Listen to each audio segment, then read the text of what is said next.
And I hope and everyone's excited. Amen? Amen. Isip po ba kayo? Amen. Iba sa inyo, lumuluha pa. Okay? But again, agaran po tayo ng salita ng Diyos.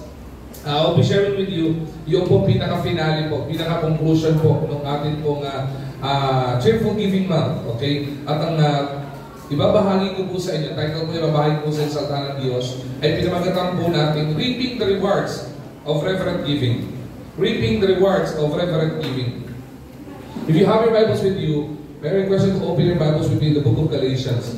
Galatians chapter 6 verse 9. Buksan po yung Bible at hilihan ko po tumayo bawat isa as we give reverence to the reading of God's Word. Okay? Galatians chapter 6 verse 9. Okay lang po ba? Sabay-sabay natin basahin. Alright. Ready? Begin. Let us not become weary in doing good, for at the proper time, we will reap the harvest if we do not give up. May the Lord be blessed upon the reading of His Word. So madali po tayo dumako sa Panginoon sa panalangin. Panginoon namin dakilang Diyos, we are so thankful, Panginoon, for giving us, Panginoon, the privilege to hear a moving and emotional testimony, Panginoon, of your faithful child. And salamat po, Panginoon, sapagkat itong testimony na ito ay patunay, dakilang Diyos, na ang mga anak mo na hindi nagdadamot sa iyo at hindi, Panginoon, tumatalikod sa iyo, ay pinagpapala mo, Panginoon, at hindi mo kinakalimutan. Kaya, Panginoon, maging aral sa amin at maging example sa aming testimony ngayon. And as we continue to dig into the studying of God's Word regarding, Panginoon, yung generous giving, we pray, Lord God, na hindi po ito maging hesitant yung puso namin. Bagkos maging excited kami lalo, Panginoon, in practicing this principle because you've already shown us, Panginoon, that the key to your blessing is in giving, Lord God. And again, Lord God, gabayin niyo po kami sa pag-aaral ng salita, pagtubayin niyo po, Panginoon, kami, pagliwanagin ang aming isipan, maunawaan na malinaw yung salita ngayong bagong ito sa pangalan ni Jesus. Amen at Amen. Alright? Ayaw na po tayo magsayo po. Reaping, okay, the rewards of reverent giving. Okay? When we say reaping, ito po ay patungkol sa pag-ani. Okay? At ang ganda po yung sinasabi nito. Pinag-aralan po natin all throughout the month. Okay? Yung pong the abundance of God's blessing. Pero makita po natin in time, okay, na tayo pong mga anak ng Diyos ay kapag ka po tayo ay naging matapat sa Panginoon, sa lahat ng aspeto ng buhay natin, we will reap a harvest. And there is always a reward. And there will be reaping of rewards kapag ka po tayo ay natutong magbigay reverently. Ibig sabihin, kaya po reverent yung ginamit ko. Because in Proverbs chapter 3 verse 9 to 10, ang sabi pong ginamit po doon, when we give to the Lord, we honor the Lord. Okay? Yung po yung pinag-uusapan po natin. So, kung titingnan po natin, sa mga pinag-aralan natin, generous giving, okay, leads to reaping a bountiful blessing. Okay? Yung generous giving, giving generously, will lead us, okay, to reaping yung pong the abundance of the blessing of the Lord sa buhay natin. And para sa ating pong mga mananampalataya, for us believers and for us Christians, maintindihan po natin at maipaalala po sa atin that our motivation in giving is not about our own personal gain. Okay? Itinuturo po natin yan. We don't give, okay? We don't practice first fruit. We don't give to the Lord because we want something in return. Hindi po yun ang pinaka-main motivation natin. What our main motivation, and it should be our main motivation, if we will be giving to the Lord, is yung pong reverent yung pagtingin po natin sa Panginoon. Ibig sabihin, our goal is to honor the Lord. Our goal is to please the Lord. And as we give generously, tingnan niyo po ito, it reflects the goodness of God in our life. Tama ba? Bakit po? Aside po ng Bible, it is more blessed to give than to receive. Ano pong ibig sabihin nun? Wala kang maibibigay sa Panginoon kung wala ka rin naman pong natanggap eh. Wala ka pong po pwedeng ipagkaloob sa Panginoon kung hindi ka rin po niya pinagpala. Okay? So yung pong pagbibigay natin sa Panginoon ay nagre-reflect po yun ng kabutihan ng Panginoon sa atin. At kung makikita po natin how generous the Lord is in our life, hindi po magiging imposible sa atin to give generously sa Panginoon din as well. Because that's the reflection of God's goodness in our life. However, okay, tandaan po natin, the amazing and the awesome design of God, okay, is evident. Okay? Hindi man po tayo nag-expect something in return when we give to the Lord. Hindi man po tayo nag-expect na may bumalik sa atin because our goal is to honor the Lord. It is evident in the principle of the Lord that when you give something to the Lord, if you give generously to the Lord, the principle of the harvest is evident. Ibig sabihin, kaya kung papasin niyo po, even in this Bible verse, makikita niyo po dito, do not become weary in doing good, for at the proper time, we will reap a harvest. In Proverbs chapter 3, verse 9 to 10, honor the Lord with your God, with your first fruit, with your wealth of your first fruit. At pagdating po sa tulo, and your barns will be filled with plenty. Lahat po ng aspeto, kung papasin niyo po, if I will be challenging you ngayong pong umagang ito, to open your Bibles and study and dig deep doon po sa pagprinsipyo kung paano tayo pagpapalain ng Panginoon, lagi po itong magfo-fall doon sa bibigay sa Panginoon. I challenge you to open your Bible from the book of Genesis down to the book of Revelation. Makikita niyo po na ang paraan ng Panginoon ng pagpapala ay hindi lamang sa pagbibigay. Ang paraan ng Panginoon sa pagpapala na sinusubok po niya tayo ay sa pagbibigay po natin sa Panginoon. It's the other way around. We felt like kapag ka po nakareceive tayo, we're blessed. Tama ba? If you receive a blessing, whether yan ay material blessing, you felt like you're blessed. Tama ba? Tama ba? Do you think you're blessed kapag kami na-receive ka? Kakatapos na po ng Christmas. Sino mo natatanggap ng regalo? Ilan lang. Kawawa naman yung mga walang natatanggap. Mga nakatanggap ng bonus. Taas mo kamay. Huwag kayo matakot. Walang umutang sa'yo. Alam namin, ubus na. Okay? Minsan ka, November pala, pagdating pala ng bonus, ubus na agad eh. Sino tanggap ng bonus? Blessing po ba yun? Blessing yun. Nakatanggap ng regalo, blessing po ba yun? Tama? Nakatanggap ng pagbati ng Merry Christmas, blessing po ba yun? Blessing yun. Pero the principle of the Bible is different. Though hindi po natin dinidiscount na blessing po yan. Pero ang sabi ng Bible, it is more blessed to give than to receive. Kapag ka ikaw nakakapagbigay ka, ikaw ay tinitingnan ng Panginoon na mas pinagpala dun sa ka nakatatanggap. Bakit? Kasi kaya ka nagkaroon ng pagkakataon makapagbigay kasi pinagpala ka ng Panginoon na nag-uumapaw. And that's the principle of the Lord. When the Lord blesses His children, it is always pressed down, shaken together, and running over. Nag-uumapaw yung pagpapala po ng Panginoon. At kapag ka nag-uumapaw ng pagpapala ng Panginoon, it will be impossible for you na hindi ipamahagi po yan. Kapag ka nag-uumapaw ng blessing sa inyo ng Panginoon, hindi po mahihirapan ka na ipamigay yan. Ang masakit po, kapag ka nag-uumapaw ng pagpapala, nagmamaramot ka pa rin. Ang ibig sabihin po nun ay hindi ka pinagpala. Bakit? It is evident. The Scripture says it. If you are a giver, you are blessed. It is more blessed to give than to receive. Di ba? Yung po, but the divine assurance of the Lord, listen to this carefully. Pakinggan niyo po maigi ito. The divine assurance of the Lord, okay, is that if we sow in faith and in love, there would always be a harvest. If we sow in faith and in love sa Panginoon, it will yield to God's abundant blessing in our life, in God's perfect timing. Ulitin ko po actually, natuwa po ako, binanggit ni Ate Baby ito eh. Kanina sa testimony niya eh. In perfect timing ng Panginoon. Ulitin ko po it is the divine assurance ng Panginoon na tayo po, if we sow in faith and in love, okay, it will yield to God's abundant blessing sa buhay mo natin.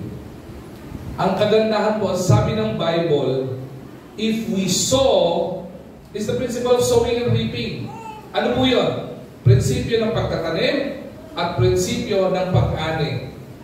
Meron po isang Bible verse na sinabi po, if you sow sparingly, Okay? You will reap sparingly. Ibig sabihin, if you sow abundantly, if you sow more, you will reap more. Prinsipyo rin po naman magsasakayan eh. Hindi po pwede magtanim ka ng isang punla, pero umani ka ng kain-kain. Kung gusto mong umani ng marami, kailangan magtanim ka rin ng marami. Yung po prinsipyo ng Panginoon eh. But if we sow in faith, nagtanim tayo ng punla ng pananampalataya, pagtitiwala at pag-ibig sa Panginoon, aanihin po natin iyan yung pagpapala ng Panginoon sa perfect na timing ng Panginoon. Not in our timing. Kasi kung timing po natin ang aasahan, malamang uhusga agad yung pagpapala na yan. Kaya po marami po sa atin, nagugulat po tayo. May mga pagkakataon, nagkakaroon tayo ng pangailangan. Tama po ba? Wala lang po hindi nagkakaroon ng pangailangan dito. Sa kabila ng pangailangan mo, pinipili mo pa rin magtapat sa Panginoon. In your own little way, binibigay mo yung katapakan mo sa Panginoon. Whether through time, through effort, through your giving, binibigay mo sa Panginoon. Na kahit minsan, alam mo, wala ka na eh. Pero mga pagkakataon, alam mo, bibigay mo itong bagay na to, pero kinabukasan, alam mo, puputulan ka ng kuryente. Pero alam mo, para sa Panginoon ito eh. Alam mo, bukas ibabayaran ang tuition fee. Pero alam mo, itong bagay na ito, itong pera na ito, para sa Panginoon. Then suddenly, anong nangyayari sa'yo? Magugulat ka, in perfect timing ng Panginoon, yung mga inaasahan mo magpapasok sa'yo, hindi mo na-experience ba yun? Yung mga ina-expect kayo papasok sa inyo, income, pag-usapan natin income na lang muna. Madaling example eh. Bibigay ka sa Panginoon. Kung bibigay ka sa Panginoon ng tithes mo. And the Lord talks to you. Sabi sa'yo, alam ko, bigay ka more. Generous giving. Nagbigay ka more. Pero at the back of your mind, kaya ka nagkaroon ng lakas ng love to give more kasi may ina-expect ka na darating this week. Di ba? Kaya minsan, madali magbigay ng gano'n eh. Pero pinakamahirap yung kapag ka binigay mo, tapos yung week na inaasahan mo yung blessing sa'yo, hindi pumasok. Own timing. Pero may mga pagkakataon at maraming pagkakataon, ipapadala ng Panginoon yung blessing sa perfect timing kung kailangan mo. Amen. Na hindi mo ini-expect, sabi mo na sa Panginoon, Panginoon, alam ko pagkilos po ito sa buhay ko po. It is a divine assurance of the Lord that if we sow in faith and love, it will lead to God's blessing in His perfect timing. Now, before I engage, tatlong punto lang naman po i-share ko po sa inyo. But before I engage, ulitin ko po the motivation of Christians when we give to the Lord, hindi ka magbibigay para hold upin ng Panginoon. Parang, Lord, binigay ko to dapat ibalik mo sa akin. Hindi na kasi namin pinag-uusapan yun. That is not our main motivation. If in any case tayo ay magbibigay sa Panginoon, let it be in our heart and in our minds that we want to honor the Lord. Bakit? Because the Lord knows the intention of our heart. Alam niya yun. Hindi natin po pwedeng lokohin ng Panginoon pagdating sa aspeto na ito. Pero may mga pagkakataon, sabi ko nga po kanina, it is evident. It is a written promise na hindi po natin po pwedeng baliin, hindi po natin po pwedeng baguhin, because it is a divine assurance. The principle of the Lord that was laid down to the Old Testament, down to the New Testament, hindi po pwedeng baliin kahit sino mang tao. At kapag naintindihan natin at in-apply po natin yung principle na ito, meron din pong patunay na ito pong pagpapala ng Panginoon is at hand. Iba sa atin gusto kagad yung pagpapala. Kaya nga po maganda po yung paalala po dito ni Apostle Paul. May mga pagkakataon po kasi, ganito na naman, tanong ko po sa inyo, have you ever felt like giving up in giving? Have you ever felt na, huwag na lang maging faithful sa Panginoon, huwag na lang pag-usapan lang yung giving. Pag-usapan natin yung faithfulness sa Panginoon. May mga pagkakataon po ba na iniisip natin, wag na lang ako magtakatapag sa Panginoon. Kasi yung mga napag-aralan kong reward, it seems like ang tagal dumating. It seems like the reward of the Lord for my faithfulness seems to look like forever. Ang tagal dumating. Ang tagal dumating ng pagpapala ng Panginoon. Ang tagal ko makita yung reward. The truth of the matter, kaya po ang tagal natin makita at makita mo yung reward kasi nakafocus tayo sa reward rather than applying the principle of God's blessing. Tama po ba? Kaya nga po paulit-ulit po natin, in every cheerful giving month po natin, hindi po natin basta tinututukan lang yung magpapala. Pero dinidiscuss natin yung different types of blessing and how to experience that blessing. Pero ang pinaka tinututukan natin is yung glorification and giving honor to the Lord. Yung po tinitingnan po natin. Kasi po titingnan po natin yan, lahat po ng pagpapala ng Panginoon, it would take like forever kung timing natin ang pag-uusapan. Ang tagal naman dumating, ang tagal naman ng pagpapala inaantay ko. Akala ko ba when the Lord blesses, press down, shake it together and running over. Pero bakit wala akong experience na gano'n? Bakit ang tagal ko nang pinag-pray itong heart desire ko na ito? Ba't hanggang ngayon wala pa din yun? Diba? If you heard the testimony of Ate Baby kanina, it took him several decades bago niya experience of the abundance of the Lord's blessing. Diba? If you are listening clearly, I've known Ate Baby for several years now. Mula po nung nagpastor po ako sa IBC Manila. I know the testimony of Ate Baby. Naglalakad sila mapunta sa church. Pag umuwi sila, pagkain nila ay kanin. Mapalad na sila kapag may toyo. Tama po Ate Baby? Yung pinakwento niyo po sa amin before. There would be times sa buhay nila na yung mga anak niya nag-aaral, nagpupursige sa pag-aaral, wala silang ilaw, kandila lang at saka gasera lang para malinaw yung kanilang nababasa sa libro. Nandun sila sa ilalim ng poste ng Meralco. Pagkakawag po ako ng TV tungkol dyan, ilang taon niyang pinagtsagaan yun. Pero hindi po nabali yung katapatan ni Ate Baby sa kanya. That's her testimony. Sineshare ko lang po sa inyo. And marami po sa atin makakarelate po doon. Feeling natin, bakit nagpapakatapat naman ako sa Panginoon? Naglilingkod naman ako sa Panginoon. Sumasamba naman ako sa Panginoon. Nagbibigay naman ako sa Panginoon. Or, to the point na, ibinibigay ko naman ang first fruit offering ko sa Panginoon. Bakit wala yung pagpapala ng Panginoon sa akin? Because the blessing of the Lord and the abundance of God's blessing is not dictated by our own timing. Because our timing is imperfect, but the timing of the Lord in blessing us is always perfect. Yun po yun eh. My question here, o iba sa atin would ask this question, is it worth it to be faithful sa Panginoon? Baka iba sa atin, ito rin po yung tanong natin. Is it worth it to keep on giving? Is it worth it para maglingkod sa Panginoon? Is it worth it ba para tayo ay magbigay sa Panginoon? Kung ang result naman ay napakatagal, ang ganda nga ng blessing. Abundant nga yung blessing na pangako ng Panginoon. Ang tagal naman dumating. Is it worth it? Ito common question eh. At yun po yung magandang i-discuss dito ni Apostle Paul. Kaya po sinabi ni Apostle Pablo in Galatians chapter 6 verse 9, do not be weary in doing good. Huwag kayong manghihinawang gumawa ng kabutihan. Paalala po ito eh. Paalala po ito ni Apostol Pablo sa mga time na tayo ay gusto natin tumalikod sa Panginoon kasi feeling natin yung ini-expect natin pagpapala ng Panginoon doesn't come in our own timing. Marami sa atin tumatalikod o iba sa atin tumalikod na sa Panginoon. Nakakalungkot. Kaya magandang i-revisit, magandang i-explore yung reminder po ni Apostle Paul, Apostle Pablo sa Galatians chapter 6 verse 9. Huwag kang manghihinawa na gumawa ng mabuti.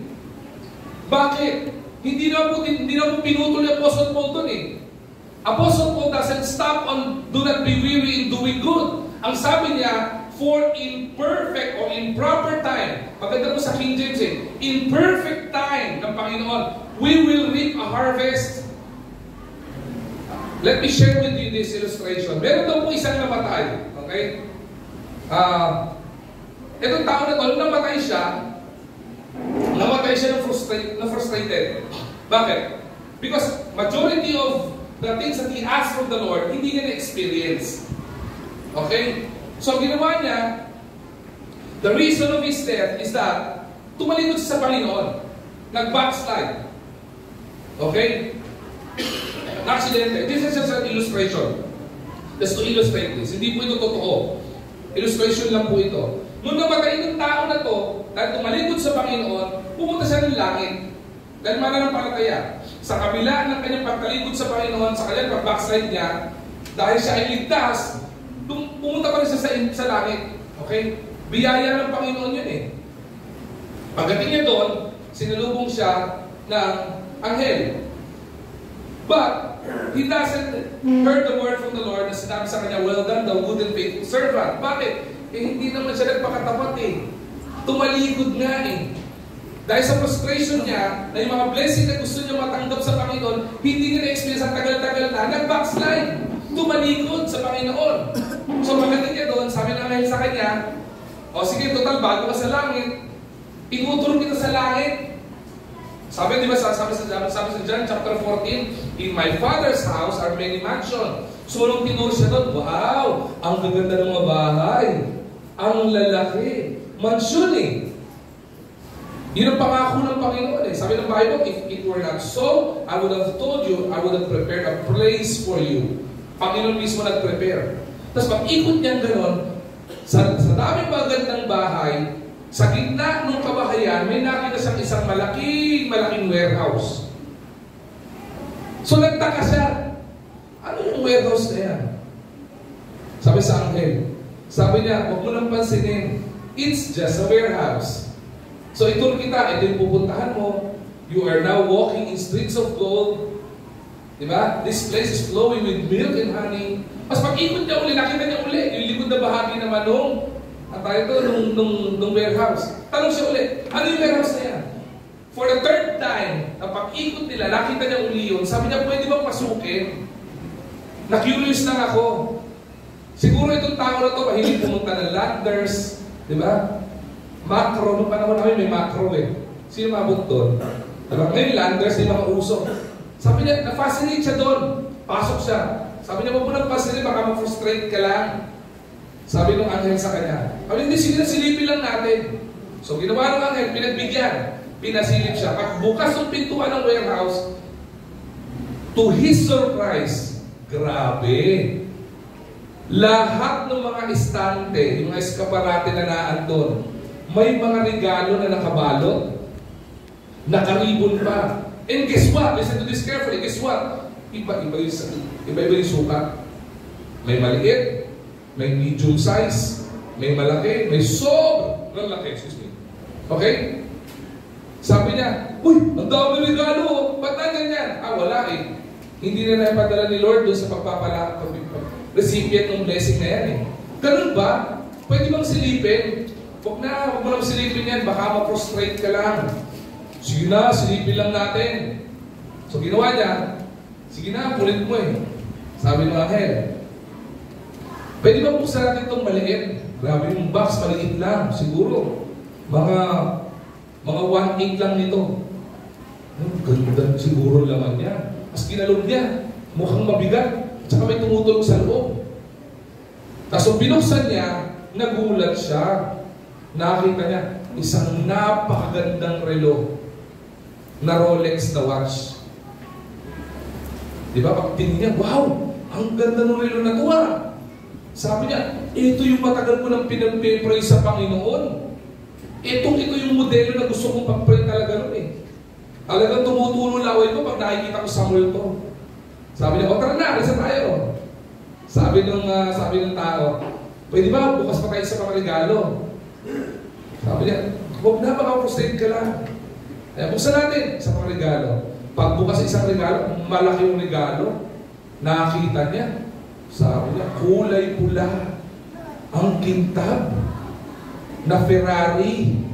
Sabi niya, ako, ito yung gustong-gusto ko.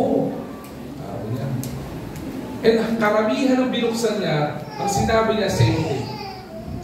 Ito yung gustong-gusto ko na pinapananayin ko sa Panginoon. Sabi ng anghel, tara, basta tayo. Na-curious lalaki. sabi niya, nung binuksan ko yung regalo, may nakakalimutan akong tingnan. Pag nagbubukas kayo ng regalo, ano yung una nyo titingnan? Regalo ba? Ang una nyo titingnan yung tag. Diba? Kanino galing? Kanino ibinibigay? Binuksan niya ngayon yung mga tag. And to his surprise, yung pangalan niya nakasulat dun sa tag as recipient. Now, what's the lesson? The reason why he didn't receive the blessing of the Lord, because hindi siya nakapaghintay doon sa tamang timing ng Panginoon na ipagkakaloob sa kanya ng Panginoon yung blessing na yun.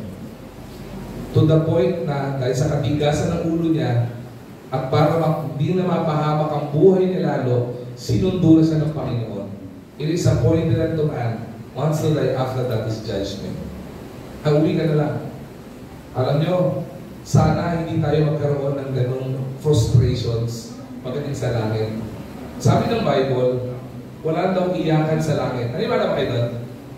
Pagdating sa langit, wala lang iiyak. Naniwala po pa kayo doon? Amen, no? Amen. Pero naniniwala ako, may umiiyak pa rin sa langit. Because what the Bible says is that, and the Lord will wipe the tears in heaven. Buburahin ng Panginoon yung luha sa ating mga mata. Most probably ito isang dahilan.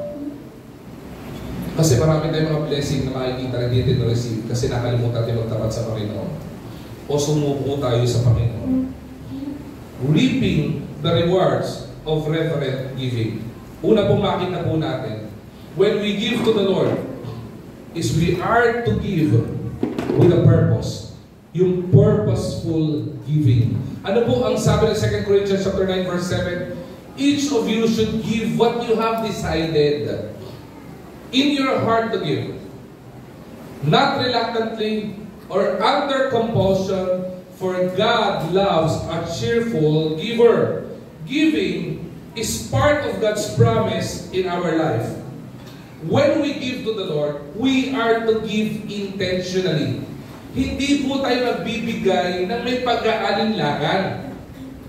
Kung magbibigay po tayo, kung tayo po ay tinatawag na cheerful givers ng Panginoon, who would be cheerful because we are about to receive the abundant blessing of the Lord, maintindihan po natin, when we give something to the Lord, whether it be money, whether it be your talent, whether it be your time, o kung ano man ang ibibigay mo sa Panginoon, you are not to give reluctantly. We are to give intentionally. Pinagpapanuhan mo. At lalo tigit, hindi po tayo nagbibigay sa Panginoon kasi napilitan ka lang. Kaya po sa church po natin na ito, hindi po tayo namimilit na magbigay sa Panginoon. We don't call you because you're not giving your tithes. We are not condemning you because you are not participating in faith promise. We are not asking, or you are not being put into disciplinary action because hindi ka nagbibigay ng offering. Bakit? Hindi po prinsipyo ng Panginoon yun. We don't give to the Lord out of compulsion. Hindi po compulsory. Hindi po pinipilit. Ulitin ko po, dahil ang Panginoon, pag tinitingnan po niya yung mga anak niya nagbibigay, tinitingnan po niya yung puso. Kapag yung puso mo isang reluctant, hindi po nagdududa sa bibigay sa Panginoon, ibig sabihin, you are intentional in giving that because you want to honor the Lord. Amen? Amen. Yun po yun eh. So when we give to the Lord, purposeful dapat. Ibig sabihin, kapag pupunta ka sa church, pagbibigay ka sa Panginoon, hindi yung pagbukas mo ng wallet mo, di ba? Mini mo yung pinakamaliit, ito. Di ba? Kung purposeful yung giving mo, ibig sabihin, bago pa lang dumating ng linggo, nakaprepare na yung ibibigay mo sa Panginoon. Or hindi mo ginagalaw yung para sa Panginoon. Purposeful giving po ang tawag po doon eh. Kaya nga po, if giving is part of God's purpose in our life, alam yung pinakamaganda dito? It brings joy to the giver and to the recipient. Doon pumunta sa receiver. Kapag ka naka-receive ka ng blessing, matutuwa ka? Tama? Pag naka-receive ka ng blessing, matutuwa ka mo ba? Tatlo lang natuwa ah. Huwag niyo pong regaluhan pagdating ng Christmas yung mga hindi. Okay? Pag naka-receive ka ng regalo ngayong Pasko o birthday mo, matutuwa ka. Amen. Diba? Pero, ang mas nakakatuwa, yung nakakapagbigay ka. One time, nag-sharing time po kami sa likod, every fellowship time ng young people. Nagkukwentuhan po kami sa likod, nila Ate Joyce, mga workers, si Pastor BJ. Sabi ni Pastor BJ, Pastor, may share lang po ko, di ko lang po makontain. Allow me to use your example, Pastor BJ. Ha? Sabi ni Pastor BJ, hindi ko lang po talaga makontain. Ano ba yun? Kasi po ngayong taon na ito, ay, sobrang po natutuwa ako. Bakit? Bakit natutuwa? Kasi po itong taon na to, nakapagbigay po ako ng regalo sa mga gusto ko pagbigay ng regalo. Amen? Sino po nakatanggap ng regalo dito, Pastor BJ? Yung iba wala, hindi kayo mahal ni Pastor BJ. Then kidding aside, okay? Tuwa-tuwa po si Pastor BJ eh. Ganun po siya katuwa na magbibigay. Totoo, kahit nga po ako na-o-awkwardan eh. Nagagala kami sa Divisoria kasi namimili kayo para sa gift giving natin. Sabi, ang ganda nung bet na to ah. Sabi pa naman niya sa akin, Pastor, bili mo na. Sagot ko na. Eh, huwag yan. Doon tayo sa mall yung mas mahal. Siyempre, gusto eh. Diba? Kaya sabi, hindi, Pastor, gusto mo yun. Tapos, nakatambay ako dito, nag-shopee-shopee ako hanggang nakita ko yung bed. Pastor, i-add to cart mo na. Ako na bahala. Ako talaga. Hindi ko pa rin in-add to cart. Nagulat na lang ako. Nung Christmas, ibinigay niya sa akin yung regalo na yun. Exact. Nagulat titignan ko. Ay ko, wow! Pero sabi niya, pinakamaganda doon, yung emotion ni Pastor BJ, sabi niya, Pastor, nakakatuwa po palang nakakapagbigay ka. Marami po ka sa ating mga tao, ano yung prinsipyo ng kabig lang? Kung gusto mo, ikaw lang tumatanggap ng tumatanggap. Diba? Masarap yung tumatanggap ka eh. Sino ba kayo yung tumatanggap? Lahat tayo gusto ng tumatanggap, nakakatuwa yun. Pero, sa economy at prinsipyo ng Panginoon, kapag ka nakakapagbigay ka, ikaw yung mas pinagpala. Kaya po, nagkakaroon ng joy, hindi lamang doon sa recipient. Nagkakaroon ka ng joy kapag ka nakakapagbigay ka. At kapag ka nakakapagbigay ka, pero hindi po sa puso, sa puso mo, walang kaligayahan. Yung pag nagbigay ka, tapos parang piling mo masama loob mo, yung pag may gumatok sa bintana mo, tapos humingi ng tulong, binigay mo ng 20, o yan 20, masama pa loob mo eh. Pero kapag ka nagbigay ka, hindi po, parang kulang yung 20 ah. Kapit tayo 7-Eleven, bilang kita ng bill sa 7-Eleven. Generous giving yun eh. May joy. Sa Panginoon, ganun din po. We always ask the Lord for blessing. When we receive blessing from the Lord, whether material blessing yan, emotional or spiritual blessing yan, pinagpala, tuwa tayo. Pero ang mas nakakatuwa, na magandang ma-experience sa isang mananampalataya, yung tayo rin makakapagbigay sa Panginoon. Bakit po? Kailangan ba ng Panginoon ng pera natin? Hindi. Hindi niya kailangan ng first fruit natin. Magkano first fruit mo? Sabihin natin, kalahating kinsenas, ang sahod mo 15,000 kunyari. Sa tingin mo yung binigay mong first fruit na 15,000 sa Panginoon, mayayanig ang kapangyarihan ng Panginoon sa 15,000? No! Hindi po. Kahit bilyon pa ang ibigay mo sa Panginoong pera, hindi matitinag ang kapangyarihan ng Panginoon. Bakit? Sa salita niya, kaya ibigay niya yan eh. Bagyo nga, pinahinto niya eh. Pag sinabi niyang umulan ng 1 bilyon dito, kaya gawin ng Panginoon. Amen? Ay malaki doon?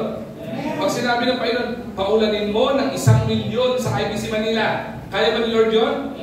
Opo, pero mananalangin tayo, Lord, pakiusap mo pong barya. Kasi malamang puro bukol kami. Diba? Pero kaya gawin ng Panginoon yun. Pero maganda, hindi lamang po tayo matuto ng pakabiglang. Ang matuto tayo ay maging mapagbigay sa Panginoon. Maganda po yung ganung puso. Purposeful giving. Giving intentionally and not reluctantly. Sumunod po, pangalawa. Na-reminder po ni Apostle Paul that we give to the Lord. Whether tithes, offering, your talent, or your skills sa Panginoon, kahit sa mag-ministry, whatever we give to the Lord. Ang gusto sabihin ni Apostle Paul dito, reminder sa atin is for us to be persevering in generosity. Kaya sabi ko, let us not become weary in doing good.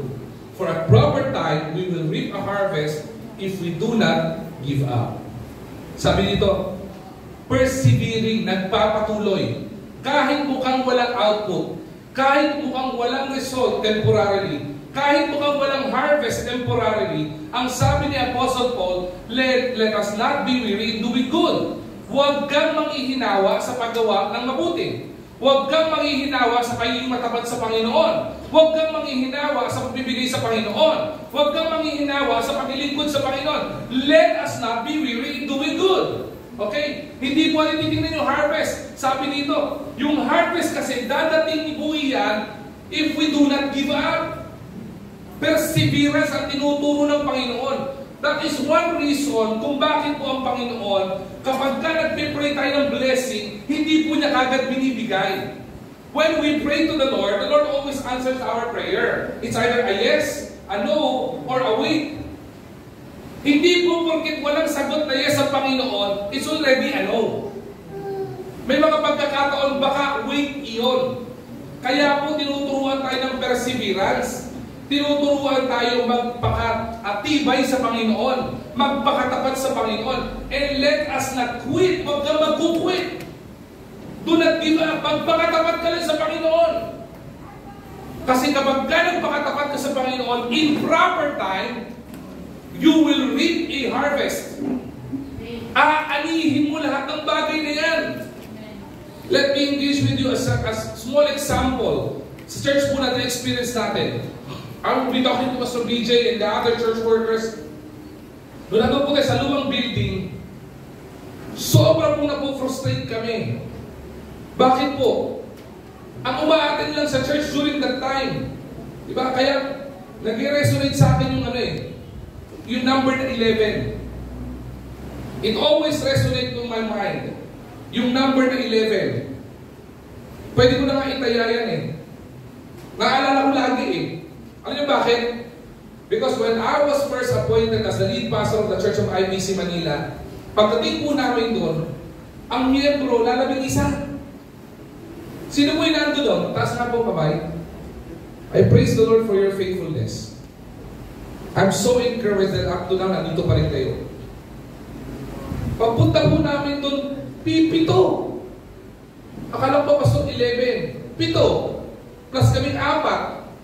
Ako, misis ko, si Cassandra, at saka si Toy. We are so frustrated. Sabi nga ng Pastor BJ, kumusta Bible study? Ay, Christian, kumusta small group natin? How was your visitation?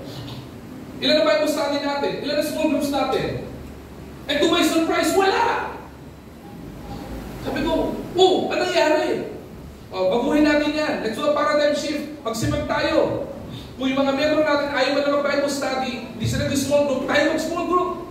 Punta tayo sa mga bahay-bahay. At unti-unti, nagkaroon ng mga ministries, nagkaroon ng Bible studies.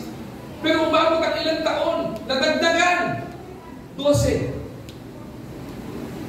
Sabi ko, Lord, gusto mo na bumalik kay Pastor Liz, Pastor, talaga po bang sa IBC Manila ako pinadala?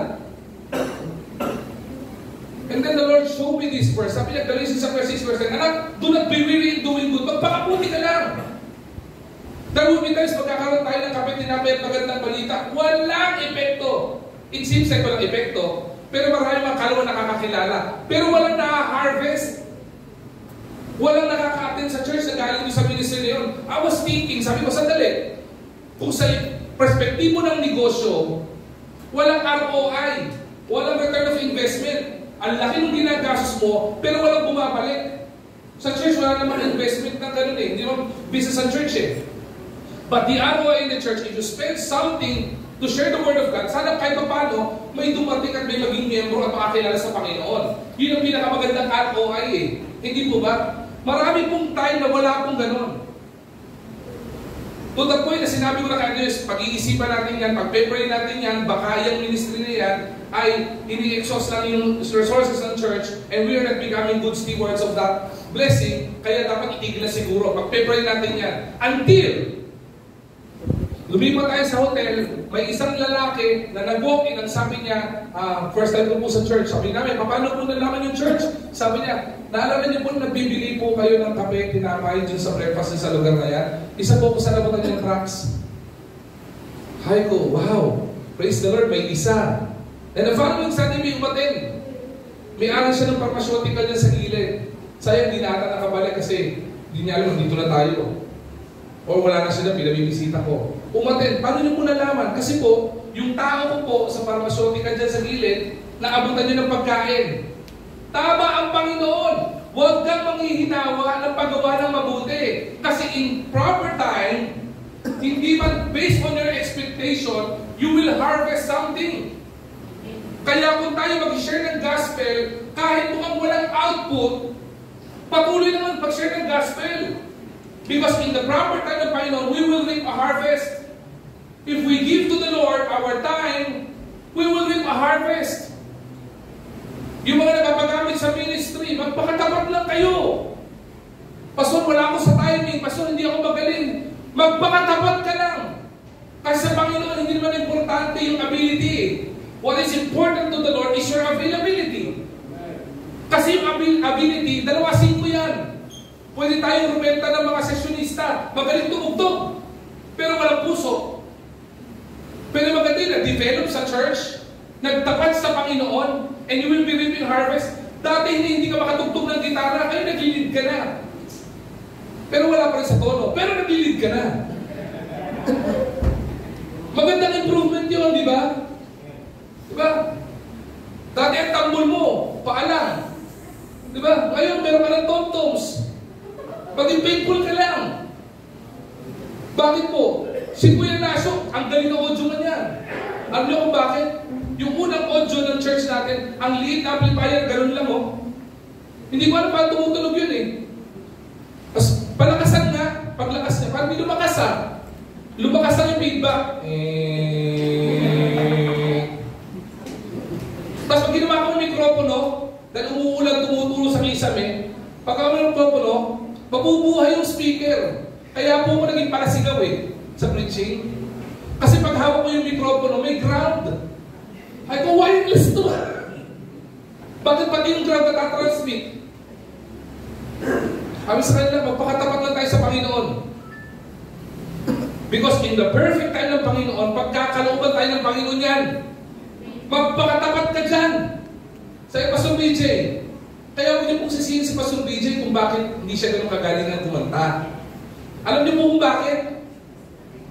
Kasi po yung keyboard niya dati, hindi rin marunong kumanta. Yung keyboard niya, ganito lang kaliit.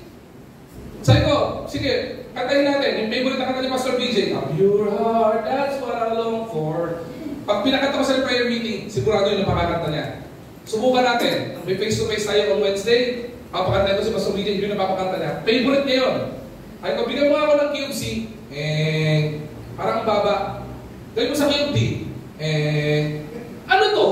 Diba? Yung C, yung D, E, F, G, A, B, isa lang ang tunog. Pag tipa ko, oo nga no. Kasi yung piano niya, parang laruan. Kaya nagkikibol si Pastor BJ, every Sunday, para siya naglalaba. Nakaupo siya gano'n sa sahig, sa gano'n. Sabi ko, kahabagan tayo ni Lord. Sabi Pastor BJ, magpakatapat ka lang. Pagkakaluman tayo ng Panginoon. Hindi nagkulang ang Panginoon. Bakit po? Wala pang isang taon nandun po ko bilang pastor. Biglang may tumawag po sa akin. Pastor, meron po akong practice keyboard dito. Hindi ko na po ginagamit. Pakikuha na lang po. Sabi ko, Pastor BJ, may nag-donate ng keyboard. Huli mo na. Ngayon din. Time space war. Diba? Punta si Pastor BJ eh. Diba? Ngayon, bumanda naman po sa Pastor BJ. Magpakatapat ka lang sa Panginoon. Gaganda rin din. Maganda na po sa Pastor BJ. Gumaganda na yan. Susunod. Para may preach lang, kumakanta na ng wagas. Ang ganda na nga eh. Magpakatapat ka lang sa Panginoon. Huwag ka magkala. Marami niyong kilala. Yung pagka kumakanta, nagwawala ang mga kaaway ng Lord sa ilalim ng lupa. Pero ngayon, nagpagamit sa Panginoon. Grabe, praise and worship leader pa. keyboard. Yung audio system na isang gano'n na panel. Sabi ko, okay. Maging generous lang tayo.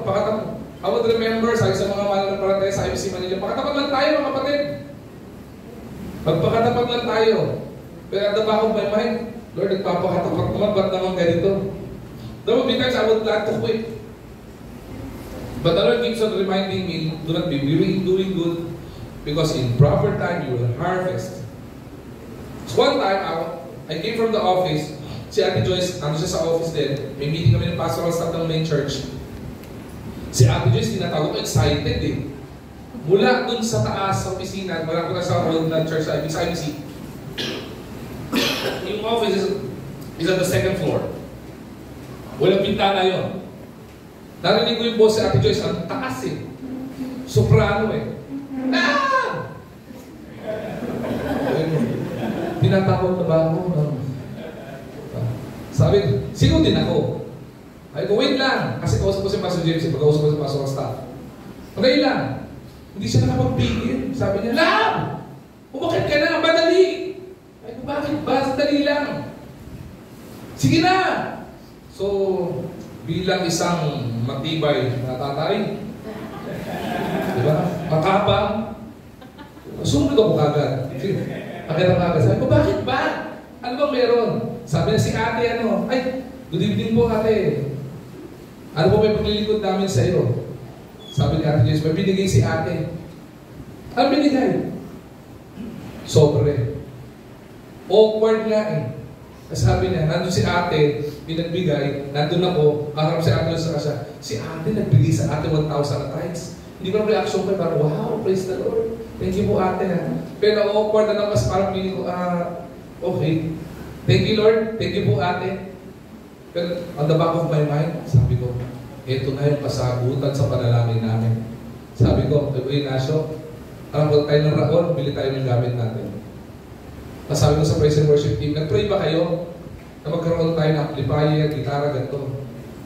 Walang sumasagot sa GC, simple lahat. Hindi ata kayo nag-pray eh. Pero sabihin ko sa inyo, may blessing tayo. Sumama kayo sa raon. Yung kauna-unahan nating set ng mga gamit na amplifier, kasama yung bass amp na yan, ay nanggaling po doon. Bakit nung time na yun? Depleting ang pera ng church. And we've been experiencing yung depleting yung finances natin, but the Lord never fails. And the Lord always teaches us to persevere in generosity. If we will become generous to the Lord, maniwala po kayo, we can never, ever outgive the Lord. If you think you give the Lord everything, ako maniwala po kayo, you try experiencing the harvest of God's blessing. If the Lord will yield the blessing of Him sa buhay natin, maniwala po kayo, malulunod tayo sa pagpapala ng Panginoon. But the Lord is teaching us, and Apostle Paul is reminding us to persevere in generosity. In times na mag-quit ka kasi ayaw mo na, parang feeling mo nakakalungkot, yung in-expect ko, wala naman, ganito, na-hospital pa ako, ganito. Ang dami pa, pwede gamitin ng kaaway. But just persevere, just endure, and be generous to the Lord. Kasi kahit anong gawin mo, pag nakita ng Panginoon na ino-honor mo siya with your giving, ino-honor mo siya with your time, ino-honor mo siya with your strength, ino-honor mo siya with your heart, the favor of the Lord will yield to God's blessing. And we are a living testimony of that blessing. You go to our YouTube channel, makikita niyo po doon lahat ng mga fruit of first testimony speakers natin. Hindi lamang si Ate Baby. And you will be amazed how the Lord moves to those people who actually persevere in generosity when it comes to giving something to the Lord. Whether it be first fruit, whether it be your time, whether it be your skill, whether it be your talent na binibigay mo sa Panginoon, if you become generous to the Lord, hindi mo pwedeng tumbasan yung generosity ng Panginoon. And you will be amazed dun sa generosity ng Panginoon. At panghuli po, na gusto po natin ibigay sa inyo, na paalala po sa atin dito ni Apostle Paul, na pinakapaborito ng bawat isa sa atin is the plentiful harvest of the Lord. Ano pong sabi ng Luke chapter 6 verse 38? Give and it shall be given unto you, pressed down, sabi ito, good measure, pressed down, shaken together, and running over will be poured out into your lap, for with the measure you use, it will be measured to you. Paliwanag ko po yung good measure, press down, shake it together. Sana nga po gumawa ako ng isang illustration.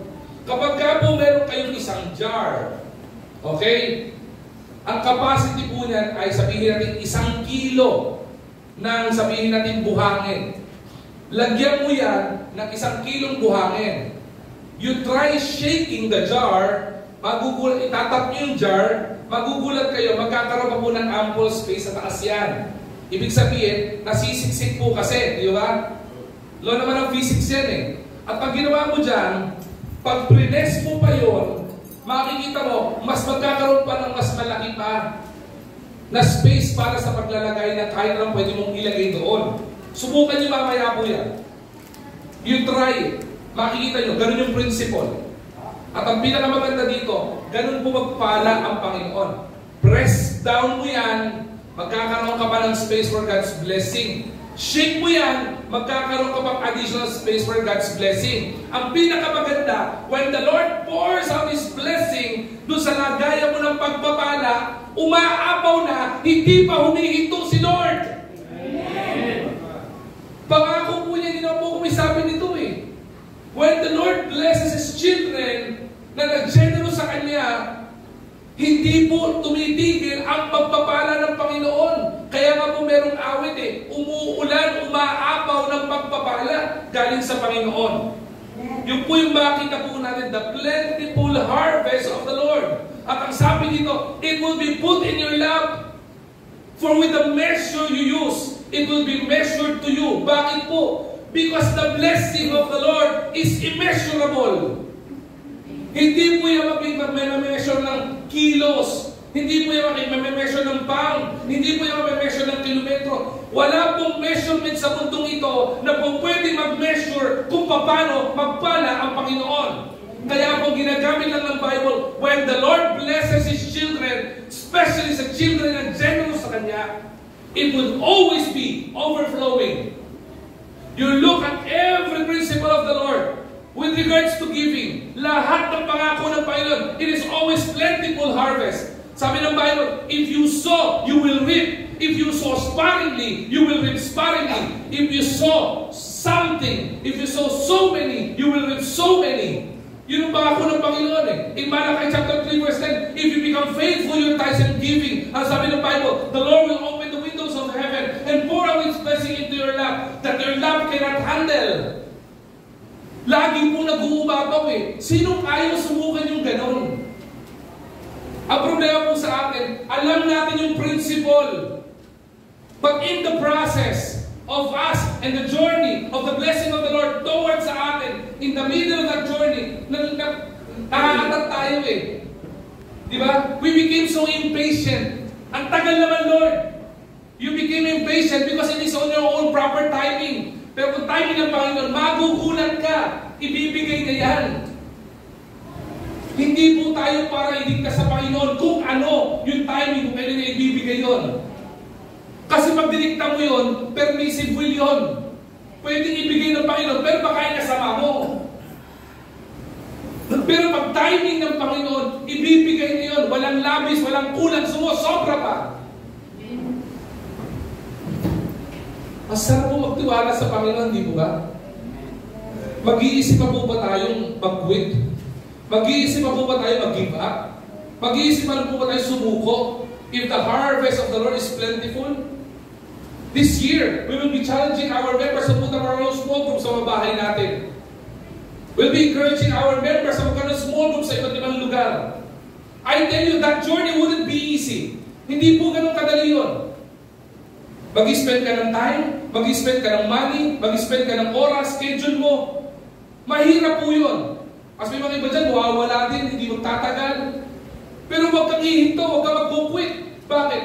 Because at the proper timing of the Lord, you will reap a harvest. Small group leaders, those who desire to have small groups, huwag kang ihinto. Huwag lang maging desire yan, gawin mo na. Simulan mo sa tahanan mo. Our home needs spiritual leaders. Baka naging small group tayo sa ibang lugar, pero yung tahanan wala small group. Kaya hindi natin ma-harvest yung asawa natin eh. Kaya hindi natin madala sa Panginoon yung asawa natin eh. Kasi hindi mo mailid eh.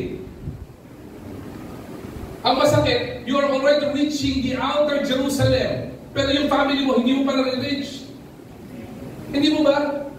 Pero hindi ibig sabihin, ayaw niya maglingkod sa Panginoon, ayaw niya tanggapin ng Panginoon bilang salita sa buhay niya. Ibig sabihin, ayaw niya pumunta sa church, kasama mo, magkukwit ka na. Huwag ka magkukwit! Patuloy mo lang ipanalangin. Because in proper time, you will reap a harvest. And I tell you, the principle of the seed, hindi po lahat ng seed na itinanim, ay namumunga. Meron pong mga seed na itinanim nasa batuhan. Hindi mo mumunga yan. Meron pong seed na bumagsak sa mga matitinik na lupa. Hindi mo mumunga yan. Pero may mga seed na malalaglag sa good soil and it will bear fruit, good fruits.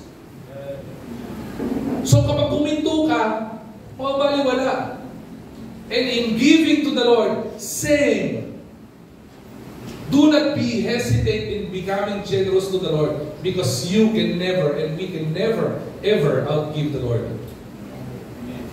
Hindi mo pwedeng lamangan ang pagpapala ng Panginoon because we can never give the Lord the abundance of His blessing, nakatumbas ng abundance of blessing na kaya niyang ibigay at pagkaloob sa atin. And let me end with this. Let us be reminded that reverent giving reaps remarkable reward. O hindi lang reward. It reaps remarkable rewards when rooted in resilience and reliance on God.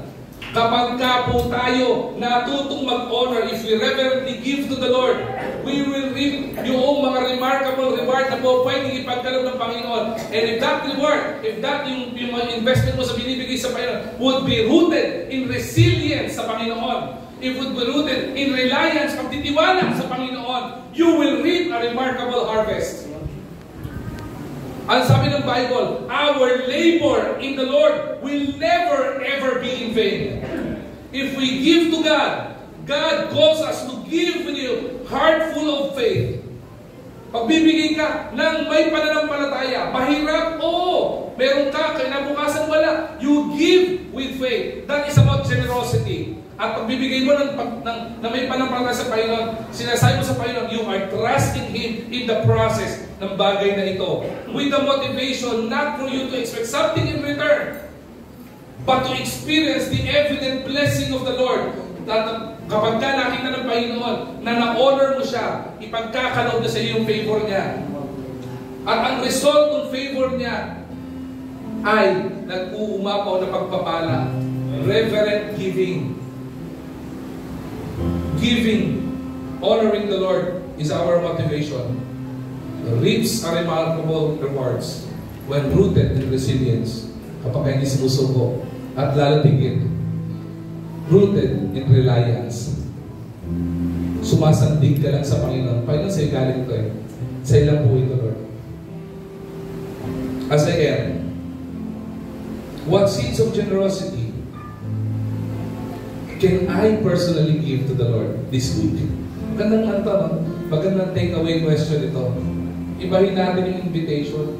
Ano po, Lord, yung seed of generosity na po pwede ko bigay sa iyo that I can plant this week to bless others and most of all, to glorify and honor you? Ano yung po pwede ko pong ibigay sa iyo ngayon? Hindi ko po alam. Only you can answer kasi kayo lang po nag-uusap ng Panginoon. Hindi ko po pwedeng ilit na sa inyo yan. Because when we give to the Lord, we are not to give reluctantly or out of compulsion. It is always between you and the Lord. But it is a good question for us to ask every week. What is the seed of generosity that I can plant in my heart as an investment to be a blessing to others? Paano ba maging blessing sa iba? How can be a blessing to others ngayon? Most probably, you can just pray for one another. Maybe being a blessing means sharing the gospel of Christ to your office mates or your classmates. Anong seed mo pwede mong ibigay ngayon? Not only to bless others, but most of all, to glorify the Lord. Ano yung po pwede mong ibigay? Sana po, naging blessing sa atin yung po cheerful giving month.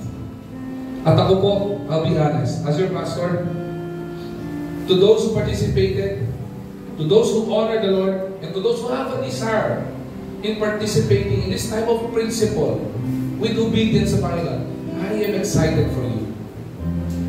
I can share my own testimony, but I don't just want to to share my own testimony. The reason why I'm sharing this principle to you is I want you to experience the blessing that I've experienced as well. And totoo, I'm also excited to hear the testimony of the experiences of other people who trusted the Lord. Kaya po tuwang-tuwa po kung naririnig yung iba't ibang testimony. Testimony ng isang nanay, wala namang trabaho, pero paano nag-participate? Paano pinagpala ng Panginoon sa magitan ng kanyang mga anak? Isang young people, wala rin trabaho, umaasa sa magulang, pero inaasa niya sa mga nakukuha niya sa pamasko, yung pinag-first food niya. I'm excited for that testimony. Kung anong gagawin sa kanya ng Panginoon because of that obedience. I've seen young professional na nag-testimony sa atin na ibinigay yung kanyang first fruit. I know kung ano yung struggle, mahirap gawin yun kapag ikaw ay pamilyadong tao. Pero yung nagtiwala ka sa Panginoon, I'm excited to see how he or she experienced the abundance of God's blessing. My question here is this: do you want to experience it as well? Alam niyo mas masakit? Yung tipong, wow! Nakaka-inspire! Wow! Emotionally moving! Wow! Wow ka na lang ng wow! Pero ibig sabihin, spectator ka lang. Ang maganda, hindi ka spectator. Maganda, ikaw yung nakaka-experience. So I encourage you to try the Lord. Subukan ng Panginoon. Huwag mo ko singilin. Kaso sinubukan mo Panginoon, pero wala nang bumalik agad ha. Tandaan nyo, meron laging keyword doon, perfect timing ni Lord. Hindi timing ko, hindi timing mo, timing ni Lord. Pero isang evident doon, kapag ka nagtiwala ka sa Panginoon, hindi ba kukulang sa Panginoon? Amen? Amen. Sana patuloy tayo matutong tiwala sa Panginoon. I hope we're blessed. And I hope we're excited this year to experience the abundance of the blessing of the Lord. And for us to have our goal in our life, to plant that seed of faith sa buhay po natin. And let it grow, let it bloom sa buhay po natin. And let us experience the blessing of the Lord. Reverent giving will reap the abundance of God's blessing. Pray for that. Let's pray. Lord God, Heavenly Father, we are so thankful, we are so grateful for the abundance of your word. Because your word is a symbol, Panginoon, of the abundance of your grace and blessings about this amen. Thank you, Lord God, for always reminding us that when we give something to you, our primary motivation is not for our own personal gain, but for us to give glory unto your name. Kayo po lagi maluwalhati, Panginoon. Because you know, when we give something to you, you know, and you look at the intentions of our heart, you know clearly how we wanted to honor you, how we wanted to give you glory and to give you praise, Lord God. And may we be patient with perseverance, Panginoon, to just wait on your blessing. To faithfully, Panginoon, wait on you until you came, until you come to this earth and pick us up. Na tayo ay magkikita ng namukaan. But Lord, habang kami ay narito, turuan niyo po kayo maging matapat. Turuan niyo po, Panginoon, kami hindi magdamot sa iyo. Makita namin how generous you are. At tumbasan po namin yun in our own understanding of generosity, Panginoon. Tumbasan namin yung Panginoon, generosity ng abot na kami makakaya. To give you glory and to give you praise, Lord God. Again, we give you glory and we give you praise. In the same prayer.